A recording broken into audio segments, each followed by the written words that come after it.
indicator. It's in TradingView. It doesn't cost anything. You want to run it on the daily chart only. Don't get super granular with it because then it gets stupid. I mean, if you want to zoom it, whatever. I'm not telling you what to do. Do what you want. I use it on the daily to calm my nerves, right? Because I'm freaking out because I have this trade that I want to do and I want to deploy a large amount of cash because I want to buy the dip. Okay. So I'm waiting. I'm sitting on cash, sitting on my hands. I'm going to buy the dip on SPY, but it's not there yet. So that's why I'm pointing it out to you guys, why I use it on the daily.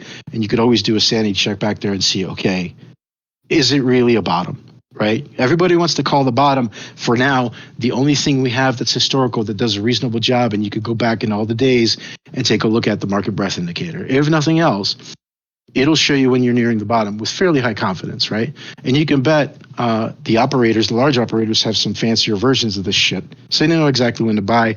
And that's why I'm calm, because I know we have the wizard with us. And I know he's going to tell us, yo, there's an unusual amount of activity. Dark pools going at this particular level. We're going to correlate it with the market breadth indicator. And then we're going to fucking buy the dip.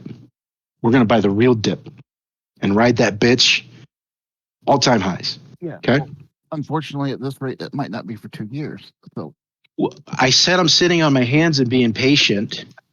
It might be 2 years or not. And can you imagine 2 more years of this bullshit, guys? Like, that's what we're getting at. If you can learn, right, we're trying to teach and show basic techniques like that lets you survive in this market, man, trading level to level. The guys that are used to, JR mentioned it, I've mentioned it, everybody's mentioned it. The guys that are used to, just going long and forgetting about it, set it or forget it, that's done. We've been saying that for a while. You need to actively trade your portfolio. Anyway, so that's the dip that I'm looking for. And obviously, that would correlate with any other particular individual index stocks that individual tickers that you're interested in. You could use that, the indicator, to get an idea, especially if your stock is within the Spider ETF, right? Great place to buy the dip. But you can also use this to back test it, REITs, if you're into that. Financials, if you're into that, if you want to be long in those areas. We're close. Utilities is beat to shit. 3.4. They're just dead.